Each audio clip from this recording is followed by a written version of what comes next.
नमस्कार दोस्तों, स्वागत है आपका एक बार फिर से आपके अपने YouTube channel the loan tracker में। और दोस्तों, आज हम आए हैं काफ़ी दिनों के बाद एक नई वीडियो लेके। आज हम आपको इस वीडियो के अंदर एक सोलर पावर प्लांट यानी कि एक ऑन ग्रिड पावर प्लांट के बारे में पूरी कंप्लीट डिटेल में दिखाएंगे। और जो हमारे एक हाल ही में हमने एक प्लांट इंस्टॉल किया है उसके बारे में पूरा आपको दिखाएंगे कि किस तरीके से स्ट्रक्चर और पैनल वगैरह हमने लगाए हैं।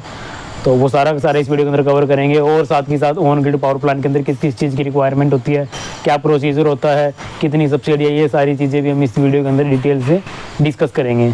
तो आइए आज की वीडियो को शुरू करते हैं। तो दोस्तों, जैसा कि आप देख पा रहे हो मेरे बैक साइड में पीछे हमने यहाँ पे हाल ही में एक सिस्टम लगाया है जो अभी स्टार्ट नहीं हुआ है, उसकी इंस्टॉलेशन हुई है 1 वीक पहले। तो अभी इसकी नाइट मीटिंग चल रही है। हालांकि जिस साइट पे ये लगा हुआ है अभी वो साइट अंडर कंस्ट्रक्शन है।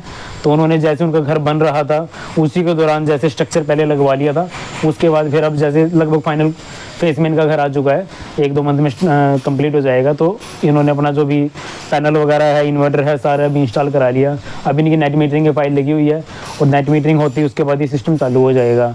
तो इसमें हम सबसे पहले तो देखते हैं, जैसे कोई भी अपना घर बनाता है बंदा, जिसका पहले से ऑलरेडी बना हुआ हो तो एक ही बार में पूरा प्रोजेक्ट कंप्लीट करेगा।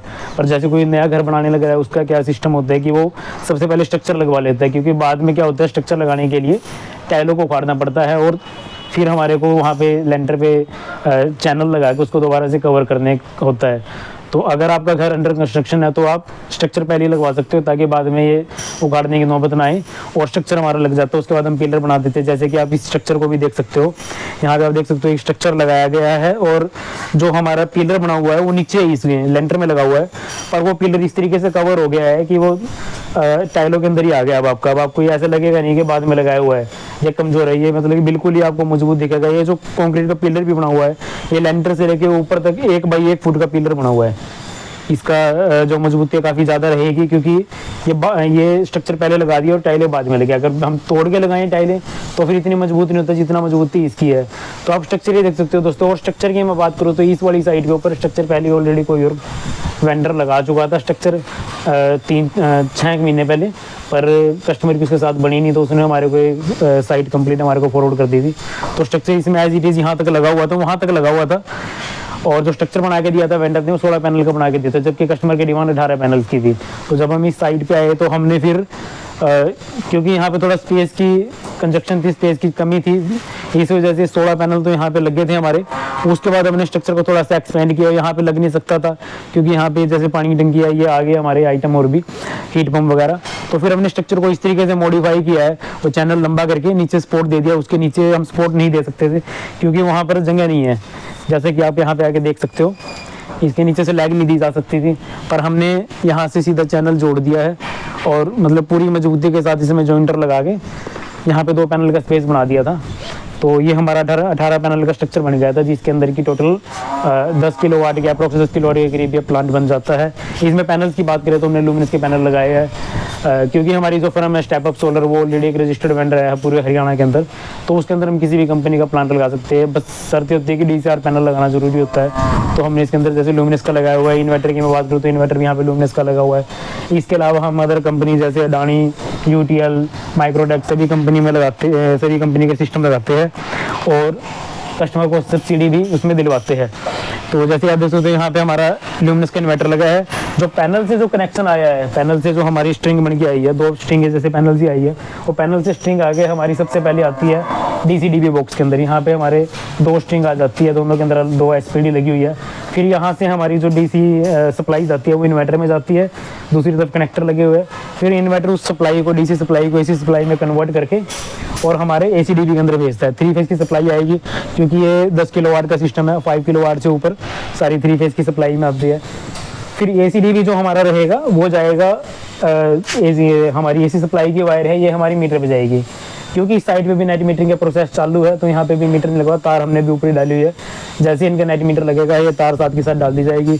इसके अलावा दोस्तों इस सिस्टम के अंदर 3 अर्थिंग भी की गई है, जो कि हमारी एक तो हमारी DC साइड के लिए होती है, स्ट्रक्चर की, पैनल की और DCDB बॉक्स की। एक कंप्लीट अर्थिंग इसकी हमारी गई हुई है, ACDB की और इन्वर्टर की एक अर्थिंग हमारी गई है। उसके अलावा हमारा LA लगा हुआ है, आप देख सकते हो 2 मीटर का हमने LA लगाया हुआ है कॉपर बॉन्डेड। एक अर्थिंग उसके लिए सेपरेट हमारी रही है। और स्ट्रक्चर की अगर मजबूती की बात करें तो जो स्ट्रक्चर जो पहले लगा हुआ था वो भी ठीक था, कोई दिक्कत नहीं थी। बस प्रॉब्लम ये आ रही थी कि यहाँ पे 2 पैनल की शॉर्टेज पड़ रही थी, तो हमने उसी तरीके से वही उसमें चैनल लगा के उसी तरीके से हमने इसको काफ़ी मजबूत बना दिया। उसके अलावा कुछ शॉर्टेज जैसे यहाँ पे पड़ गई थी, थोड़ा थोड़ा मार्जिन कम हो गया था, ये भी हमने जॉइंटर लगा के इसमें थोड़ा सा मार्जिन दे दिया है ताकि हमारे पैनल इस पर कम्प्लीटली आ सके। तो दोस्तों जैसे कि आप यहाँ पे देख सकते हो, सिस्टम काफ़ी ही ज़्यादा अच्छे तरीके से लगाया हुआ है। और मैं आपको इसको फ्रंट से भी दिखा देता हूँ कि ये फ्रंट से कैसा दिखाई दे रहा है सिस्टम।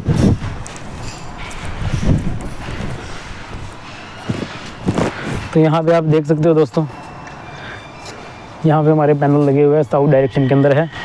थोड़ा सा स्पेस की कमी के कारण, क्योंकि कस्टमर ये चाहता था कि यहाँ से हमारा वॉकवे भी थोड़ा सा बन जाए, तो इस कारण से हमारे को इन पैनलों को थोड़ा सा साइड में करना पड़ा था, जिसके कारण जो हमारा लास्ट वाला पैनल है वो हमारी दीवार के ऊपर आने लग रहा था। तो उसके लिए कस्टमर को कोई दिक्कत नहीं, तो उन्होंने बोला कि हमारे को रास्ता यहाँ पे चाहिए, तो हमने उनका रास्ता बना के दे दिया। और ये सिस्टम मैंने कम्प्लीटली यहाँ पे अच्छी तरह इंस्टॉल कर दिया है, क्लैंप के साथ यहाँ पे अच्छी तरह लगाया गया है सिस्टम। इसके बाद मैं आपको अर्थिंग दिखाता हूँ कि हमने अर्थिंग कहाँ पे और कैसे की हुई है।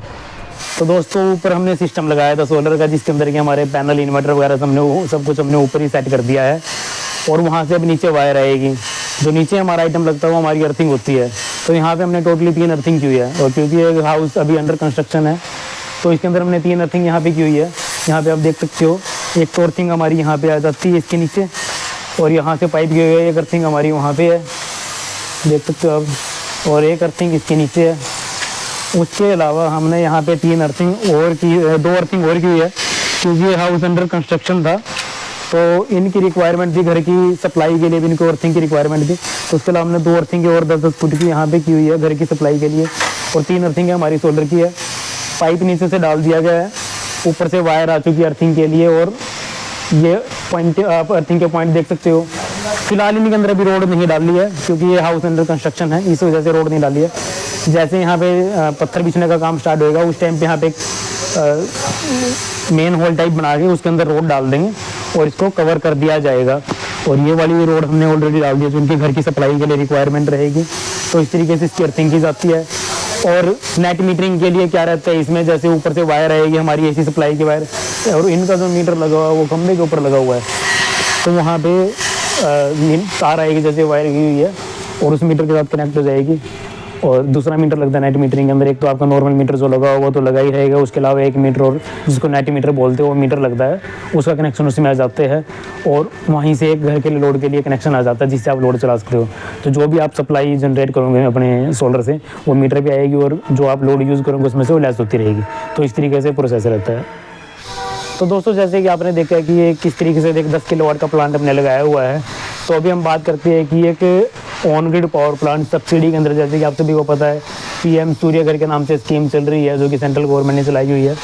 उसके अंदर क्या प्रोसेस है, किस तरीके से प्लांट इंस्टॉल होता है, उसके बारे में हम डिटेल से बात कर लेते हैं। तो दोस्तों सबसे पहले क्या होता है, सबसे पहले जैसे कोई भी कस्टमर सोलर लगवाना चाहता है तो सबसे पहले वो देखता है कि उसकी रिक्वायरमेंट क्या है। 2 किलोवाट की, 3 किलोवाट की, 5 किलोवाट की, जितनी भी उसकी रिक्वायरमेंट है, जितना भी वो अपना सोलर का यूज़ करता है, AC चलाता है, जितना उसका बिल आता है, उसके हिसाब से सबसे पहले हम कस्टमर की कैलकुलेशन करते हैं कि उसकी रिक्वायरमेंट कितने किलोवाट की है। अगर उसकी कैलकुलेशन एक बार हम इस्टेब्लिश कर लेते हैं कि 5 किलोवाट की रिक्वायरमेंट है, उसके बाद हम उसका नेशनल पोर्टल पे अप्लाई करते हैं कंज्यूमर के बिहाफ पे, और अप्लाई करने के बाद उसका अप्रूवल लेते हैं। अप्रूवल के बाद अगर कस्टमर उसका लोन करवाना चाहता है तो उसका लोन भी हो जाता है, जिसके अंदर की 3 किलोवाट तक 7% और 3 किलोवाट से ऊपर 10% का इंटरेस्ट रेट पड़ता है, और लोन हो जाता है बिना किसी मॉर्टगेज के। आपका लोन हो जाएगा, कंप्लीट कराना कंप्लीट भी हो जाता है, 100% भी लोन हो जाता है, 80% पे कराना 80% भी लोन हो जाएगा। तो बहुत ही नॉमिनल से आपका इंटरेस्ट रेट उसमें अंदर लगेगा। 3 किलोवाट 7%, 3 किलोवाट से अब 10 किलोवाट तक आपका मिलेगा 10% का इंटरेस्ट रेट। तो उसके ऊपर आप सिस्टम, उसके बाद अगर लोन करवाना है, जैसे लोन हो जाता है, उसके बाद हम सिस्टम को इंस्टॉल करते हैं। सिस्टम इंस्टॉल होने के बाद हमारी फाइल लगती है नेट मीटरिंग के लिए बिजली बोर्ड के अंदर। वो नेट मीटरिंग का प्रोसेस सारा कंप्लीट हम कराते हैं, और नेट मीटरिंग में जो टाइम लगता है हमारा 10 से 15 दिन का टाइम लग जाता है। उसके बाद नेट मीटरिंग होने के बाद हमारा जो सिस्टम है वो स्टार्ट हो जाएगा। आपका वेंडर का काम यहाँ तक होता है, उसके बाद वो खत्म हो जाता है। उसके बाद हम कंज्यूमर की सब्सिडी की रिक्वेस्ट डालते हैं, और जैसे हम कंज्यूमर की सब्सिडी की रिक्वेस्ट डालते हैं उसके विद इन 30 दिन के अंदर अंदर कस्टमर के अकाउंट के अंदर सब्सिडी रिलीज़ हो जाती है। तो ये सारा प्रोसेस रहता है। अगर आपने लोन नहीं कराना है तो उसके बाद अप्रूवल के बाद आपने हमारे को पेमेंट करनी होती है। पेमेंट जैसे हमारे पास अकाउंट में आती है उसके बाद हम आपका विदिन 7 डेज़ इंस्टॉलेशन स्टार्ट कर देते हैं। अगर मैं टोटल प्रोसेस की बात करूँ कि टोटल प्रोसेस में कितना टाइम लग जाता है, तो अप्रोक्सीमेट 35 से 40 दिन के करीब पूरे प्रोसेस में लगता है। उसके बाद 50 से 55 दिन के अंदर हमारी टोटल सब्सिडी अकाउंट के अंदर आ जाती है और आपका सिस्टम अच्छी तरह वर्क करेगा। और साथ ही साथ कि सिस्टम हमारा ऑन ग्रिड लग गया, तो इसके बारे में मैं आपको बता दूं कि ऑन ग्रिड सिस्टम के अंदर फ़ायदा क्या होता है। तो दोस्तों, ऑन ग्रिड जो सिस्टम रहता है, ये इसके अंदर आप अपने बिजली के बिल की सेविंग करते हैं, ना कि पावर कट का सॉल्यूशन होता है। On grid power plant mostly आजकल तो हर जगह लग रहा है, पर जो पहले लगता था वो ऐसी जगह पर लगता था जहाँ पे बिजली की सप्लाई ऑलमोस्ट 22-23 घंटे रहती थी। आजकल तो जैसे जैसे आगे आगे साल बढ़ रही है और सोलर बढ़ता जा रहा है, तो पावर कट की प्रॉब्लम बिल्कुल ही ख़त्म हो गई है। अब जो बैटरी वाला सेटअप होता है, जो ऑफ ग्रिड जिसको हम लगाते हैं, जो पावर कट के केस में लगता है, वो आजकल सिर्फ गाँव तक ही सीमित रह गया या किसी ऐसी जगह पर सीमित रहेगा जहाँ पर पावर की सप्लाई अवेलेबल नहीं है। नहीं तो हर जगह आज की डेट में ऑन ग्रिड पावर प्लांट लग रहा है, क्योंकि जो लोगों की रिक्वायरमेंट है वो बिजली के बिल को कम करने के लिए है। बिजली का बिल बढ़ता जा रहा है, जैसे आप एसी यूज़ करते हो, 1 एसी 2 एसी, तो उस हिसाब से बिजली का बिल बढ़ता है और बिजली का बिल को रोकने के लिए, बढ़ने से रोकने के लिए ऑन ग्रिड पावर प्लांट काम आता है। और सबसे ज़्यादा बेनिफिट भी ऑन ग्रिड पावर प्लांट का ही है। आप ऑफ ग्रिड हाइब्रिड के चक्कर में ना जाएं, आप ऑन ग्रिड सिस्टम लगवाइए। आपकी 1 टाइम इन्वेस्टमेंट है, 25 साल के नाम का आपका सिस्टम लग जाता है। पैनल की 25 साल की गारंटी आती है, इन्वर्टर की 10 साल की गारंटी आती है, पूरे सिस्टम की 5 साल की सर्विस रहती है वेंडर की तरफ से। और इसके अंदर जैसे मैं 5 किलोवाट के प्लांट की बात करूँ तो मोटा मोटा आपकी साल में 50 से 60 हज़ार की बिजली 5 किलोवाट का प्लांट बचाता है। यूनिट की प्रोडक्शन की बात करें तो 7,500 से 8,000 यूनिट ही आपकी साल की माफ़ हो जाएगी। उसके अंदर जो आगे प्रोड्यूस करेगा उससे एडिशनल आप यूज़ करते हो आपका बिल आ जाएगा। उससे कम रहती है आपकी यूनिट। अगर आपने कम यूज़ की और आपने प्रोड्यूस ज़्यादा कर दिया तो आपकी जो यूनिट है वो आगे अगले साल में कैरी फॉरवर्ड हो जाती है, तो वो भी आपकी लैप्स नहीं होगी, यूज़ होएगी। हाँ, अगर आपका एडिशनल यूनिट ग्रिड की तरफ चली जाती है तो उसका कभी भी आपको पैसा नहीं मिलने वाला। हरियाणा के अंदर नहीं मिलता है, कुछ स्टेट है वो देती है, पर हरियाणा के अंदर आपको वो नहीं मिल पाएगा। तो दोस्तों, आशा करता हूँ आपको इस वीडियो के अंदर दी हुई जानकारी काफ़ी अच्छी लगी होगी। और अगर आपको जानकारी अच्छी लगी है तो वीडियो को लाइक ज़रूर करना। अगर आप चैनल पे नए हैं तो चैनल को सब्सक्राइब कीजिए। अगर आपकी कोई इंक्वायरी है तो आप कमेंट कीजिए, आपकी इंक्वायरी का सोल्यूशन दिया जाएगा। और साथ ही साथ अगर आप पूरे हरियाणा के अंदर कहीं भी सिस्टम लगवाना चाहते हैं तो आप बेझिझक कॉन्टैक्ट कर सकते हो, आपका सिस्टम पूरा अच्छी तरह लगाया जाएगा। और इसके बाद आगे और भी हम वीडियो लेके आएंगे, प्लान्स के बारे में आपको अप टू डेट करते रहेंगे। तो दोस्तों, टेक केयर, बाय।